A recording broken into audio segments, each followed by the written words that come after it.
If you're a Cleveland Browns fan looking for a break from the emotional roller coaster that is the price we pay from loving then hating our Browns, then a big welcome to Cleveland Browns Anonymous, a group therapy podcast to help you survive the season. So let's start our meeting. All right. Thursday, Browns podcasts here with Mike. Rainy day, kind of cold. Yeah, like 60s. 60s. Got my joggers on. But it's football. Football's back tonight. Nice. Eagles, Cowboys. Ooh. The Cowboys are going to get smoked. Yeah. Maybe Jerry. Dak will have a tough game and Jerry's going to want Shador. There's some Patrick Ewing theories with the Cowboys. Okay. Do you know what the theory is? What? Do you know that expression? I've heard of it, but I forgot what it was. So when Patrick Ewing was on the Knicks, generational talent is a stretch, but just, I think he's in everyone's like top 25. Yeah. But when he was on the Knicks, they were always like, they were good, but hey, it's got Patrick Ewing, right? And when he went down, the team played so much better. Yeah. So there's a theory that if, you got rid of your best player, maybe they'll play better. There is a lot of, and I know we're talking about the Cowboys a lot, but there is some chatter that Micah Parsons' back isn't as healthy as people think. So maybe Jerry was like, I think Jerry Jones was, by the way, that Netflix on the Cowboys was excellent. yeah, I got a couple more left. Yeah. Really, really well done. But I have a feeling that he's channeling the Herschel Walker trade. Oh, yeah. Micah Parsons. And really, after that trade, I was listening to some of the Brown beat reports, and they were talking about maybe we should have traded Miles. I mean, you're talking about one player. One player, you need a generational talent, but, for two number ones, a Deshaun Watson type of trade. Yeah, it's like when they announced that Browns re-signed Miles Garrett at the time, highest paid non-quarterback salary, I was excited, but I was kind of like, well, if you're rebuilding, shouldn't you be getting picks? Yeah, but on the other... Maybe they had that Jacksonville thing kind of on the back burner. Right. And they were like, hey, there's no Nick Chubb, right? A part of professional sports is you got to sell tickets. Miles Garrett is probably the best defender in the league. Well, if it was the Guardians, they would have traded. Oh, he would have been gone. Except, the Guardians have their Miles Garrett, which is Jose Ramirez. And that's a fan favorite. They can't. And he took not as much money just to stay in Cleveland. So that's a whole different thing where Miles was asking for the moon. But still, they signed that contract. He's under contract. They can still trade him, if the season starts going south. Does he have a no trade clause? Yeah, but he would probably want to trade to a Super Bowl contender. Think about it. The Eagles, somebody giving up some players. Knowing the Browns, knowing they have Paul DePodesta, Andrew Berry, I think you have to consider, who am I trading to? Like the Cowboys, they're trading to the Packers, two number ones. Packers are they're a contender to make the Super Bowl. So those two number ones could be 28, 29. Yeah. It's like at that point, it's like, if you're trading Miles Garrett to like the Lions, it's like, yeah, you'll get 2 first rounders, but they're going to be late. You know how long? Yeah, trading him to like a stupid team. You know how long it's been since the Cowboys were in the Super Bowl? I never really, I'm getting older now. I'll be 72 this week. 30 years? 30 years. Yeah. And then you think about the Browns, 60 years. Yeah, I don't want to hear that crap about, we haven't been in the Super Bowl in 30 years. It's like you won 2 Super Bowls. Exactly. And you've been in a lot of Super Bowls in the, in the 70s. Yeah. So, yeah. And in fact, that was a laugh years ago when Terry Francona came to the Indians/Guardians. He got run out of Boston after he won 2 World Series with them. And I guess Boston's, woe is me, didn't make the playoffs. And they finished like 2 games out and they fired. Crimea River. Yeah. I'm thinking to myself, boy, Boston, you are so spoiled. I know, Patriots, Celtics, Really? Sox, Bruins? I mean, what have you not won? And here we got here this city goes crazy in 2016. Million people show up downtown for the Cavs. Yeah. I I mean, you could see it with LeBron. I will always remember that when they won. I mean, he fell to his knees yeah. because it was personal. Yeah. This is his hometown. Now, he lived in Akron, Yeah. but still, I mean, That's Cleveland, Ohio. He was like, I fucking did it. Yeah. I got this. And that's why when he left the second time, I don't know about you, I was like, LeBron, Hey, good for you. thank you. Yeah, no, everybody felt like that. Everybody felt that way when LeBron left. The first time he left, I mean, we just felt like used. Yeah. And they had Jim Gray and they had, Ben Wallace, yeah, I mean, just Shaq. I know. Yeah. But, I think getting back to Micah Parsons, the Cowboys, it's funny. I wish we could go back and look at what was the chatter a year ago going into the season. Nobody predicted the Browns would be one of the worst teams in the league. Nobody.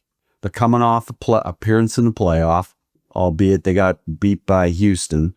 They got Deshaun Watson coming back. People forget Watson had just gotten done beating the Ravens on the road. So they thought, Watson coming back. Okay, he's going to be good. Browns D. I don't know, Chubb was out, but still, the thing was, the chatter on the Browns was that, possible playoff team. Not a Super Bowl favorite, like the Chiefs. But look at it this year. I mean, I'm listening to analysts say the Browns are going to win 3 games. They're going to win 2 games. I think, what crack are you smoking here? I mean, and to Miles, them signing Miles, this is not a rebuilding year for the Browns. I mean, I think they screwed up the handling of Baker. We talked about that, previous podcasts, by not sitting them down. They definitely overreacted to Deshaun, changing, the blocking, changing the offensive coordinator. It changed the whole offense. It changed the whole offense. And Watson was terrible. Yeah. And they had no backups. They didn't bother signing Flacco, Who wanted to stay. But Watson apparently was like this. And you know what? I mean, you could have. It's a textbook case for the Browns. It's an organizational failure. It should be studied in Harvard football business school. Yeah. They screwed that whole season. Everything that could go wrong with the Browns, they lost JOK. They had Watson, and people were cheering when he got hurt. I don't want to cheer when somebody goes down, but they knew Stefanski wouldn't pull him. Yeah. Okay. And then you get, what's his face coming in? Jameis. Jameis comes in. They beat the Ravens at home. Beat Steelers. Beat the Steelers in the snow. Mm-hmm. And they got Jameis throwing 50 times. Jameis should not be throwing 50. So everything was upside down, backward. The Browns right now this year are what the Browns were in 2021 when they made that playoff run. And we'll see. I really think so. 2021, the Browns went 3-0 in exhibition. And they looked solid. It wasn't like some freaky thing. They just looked solid. They've got, I think Gabriel's is a night and day better than who they had last year as a backup. DTR. You got Flacco coming. I know I'm kind of repeating myself. Flacco coming in. He's had a full OTAs exhibition. He's back with Stefanski. He knows this offense better than prior guys like Jacoby Brissett, Case Keenum. Yeah. He knows the offense. He's connecting with Jeudy. Njoku knows him. They got the O-line back running. They've improved on left tackle. I think they've got some good running backs here. I think that guy from Memphis. Tennessee. Samson. Yeah. I think, and Ford is not a slacker. He's a good runner. He's no Nick Chubb. I get that. I wish Judkins was playing. And I think Judkins will probably be, I think they're going to sign him. I think he's going to be back in about 4 games. Okay. And then everybody's talking about Swessinger. I can't. I'm really excited to see the defense. Right. And they got just announced today, Mike Hall was on the practice field today. That's good. So you got 2 interior tackles, Hall and Mason Graham. I mean, really, this is not a 2-win, 3-win team. No. And after this podcast, I'm going up to DraftKings site. I'm going to start doing my over-under for the season. I just don't see how, you can rank the Saints higher than the Browns. But hey, you know what? Hey, you know what, Brook? Next week, folks, I either eat my words or it's going to be, see, I told you so, right? I think the Browns are going to beat Cincinnati. I think the defense is going to play well. I think the Browns will, if I had to make a score of the Browns, Cincinnati's defense is not that good. Yeah, they were getting gashed in the preseason. That's why they throw so much. So Flacco is going to, I think the score is going to be 30-17 Browns. Wow. That's mine. So we'll see if I eat it next week or so. Your prediction.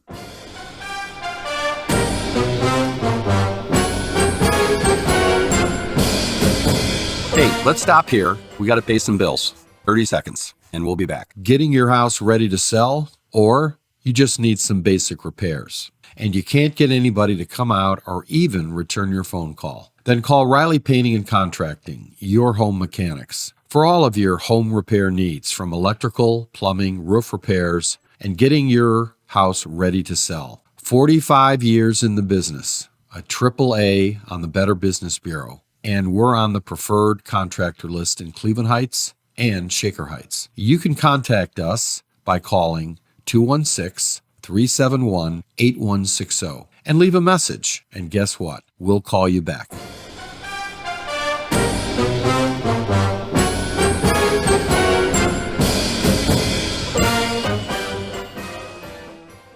Sunday. My birthday, by the way. Yeah, happy birthday. Yeah, I think the Browns have a good chance to win. I think it'll be close. I'll go Browns 27, Bengals 24. Okay. Big question mark is the Browns running game, which I think is going to be a revelation. Well, that's definitely, in my opinion, the weakest link on the Well, they got that O-line has knock on wood. That O-line stays healthy, but you got 3 All-Pros on that O-line. And you got improved, like I said last week, you got an improved left tackle. And you got Post to come in. You got the entire core of that O-line back against a very suspect run defense against Cincinnati. I think they're going to run. I think Fannin is going to have a huge game. I think he's going to be all over the field. So I'll be shocked if the Browns don't play well. Kind of reminds me of when we were all psyched up for the Browns with Baker. This was in, I think, 2020. That the Freddie Kitchens year? That was the Freddie Kitchens year. They played the Titans at home. Everybody was pumped up, and they just got massacred. Yeah. Then you went to the Niners. Yeah, they got massacred. I remember that because I had my Browns elf flag out. Halftime, I threw that shit in the trash. And what's his face? Bosa plants the flag. Yeah. Going all over Baker. Yeah. I mean, and Freddie just looked so confused. That's the one thing. If I had a crystal ball, I wish I could go back in time, and I wish Jimmy Haslam would have given John Dorsey a second try at head coach. Hey, I think he wanted Kitchens. That's why he got canned. I don't think he wanted Kitchens. I think he saw, wow, Baker has developed a lot under him. He's our guy. Freddie was the Peter principle. Yeah, he reached his level of incompetence. I just wish that he would, because Dorsey, his draft, I mean, Chubb, Ward, Baker. Yeah. Got Jarvis, traded for Odell, but that was like a, hey, he took a chance. Yeah. And Odell would have done if Stefanski hadn't been such a pussy. And Baker would still be here. Yeah. Well, but Baker definitely regressed in 2022. Yeah, and it's not like the Panthers passed on him. Yeah. You know, the Rams, they could have signed him. Yeah. But now Baker had major problems, but I think a lot of it was sophomore, junior jinx. I mean, the KC game, I think Stefanski's looking and Barry, they're both talking and said Baker's he just can't move them down the field like the Tom Brady's. You can't win the games in clutch. Well, look at him now. Yeah. Well, we'll see. Yeah. We'll see. Different coach. But again, here you get The Athletic, which is the New York Times sports pages. The Athletic did a great piece on quarterback grad schools where they take the Sam Darnolds, the Jared Goffs, maybe the Bakers, these guys, Geno Smith. I mean, there is just a long line of quarterbacks that hit a wall, they get with the right organization, and they rebuild them. I mean, switching real quick to baseball, the Milwaukee Brewers have the best record in major leagues over the Dodgers, Red Sox. Small market team. But small market team that takes these players, these casts off, picks them up, has an organization that develops them. And that's what the Guardians do so well in their pitching. They take these guys, and Luis Ortiz, they picked him up from the Pirates. The guy was pitching really well until the gambling thing happened. Yeah. But I think for the Browns, look at the Steelers, historically the Steelers. It's linebacker U. It's like Penn State. They take these linebackers. One of their great linebackers, guy came out of Kent State, undrafted, all pro. Forget his name, but I could still see that hit that he laid on Colt McCoy, knocked him out. I remember that game. Yeah, but you'll come to me. Senior moment. Wait. Oh, James Harrison? Yeah. Yeah. Yeah. Undrafted. Kent State. You know who's going to be really fun to watch Sunday? Aiden Huntington. Oh, yeah. On special teams. Put him in at fullback. And you know what? I got a feeling Jim Short is going to put him in on passing downs. Yeah. That guy has got a motor. We just got to hope that, the key to ball's got to bounce the right way for turnovers. And we got to stay healthy. That O-line has to stay healthy. I mean, the Eagles and their Super Bowl run, that O-line stayed healthy. And they had a great O-line. Great O-line. Best running back. Great defense. Yeah. So, but I agree with you. Getting back to where we first started, I think I wouldn't be surprised if Micah Parsons on the Packers, I think when the Browns play him, he could be on the IR. You never know. I mean, that's the name of football is... it's not like baseball, although, you get injuries to pitching and stuff, but for the most part, you stay healthy, you got good coaching, you got everything connected from head coach, O-line, D-line, and that's another big difference this year. Everybody is on the same page. Stefanski, yep. O-line coach, OC, everybody is connected. Quarterback. Yeah. Flacco, an adult in the room. No drama. Yeah. And even Gabriel. I'm sure they looked at Gabriel and they said to themselves, this is not Baker. He's got a little Baker in him, though. Yeah.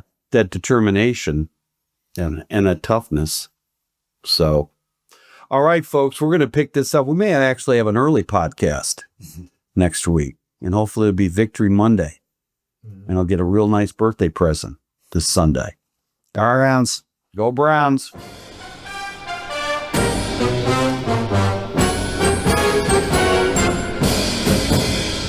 Thank you for listening to the Cleveland Browns Anonymous podcast with Mike Riley. We have a lot more content on the way as we get this new podcast started. You can also check out some of our other podcasts like the Cleveland Real Estate Investor Podcast and other new ones that will start soon. On any platform that you find yourself listening to us on, feel free to leave us a like or comment or follow us. It always helps.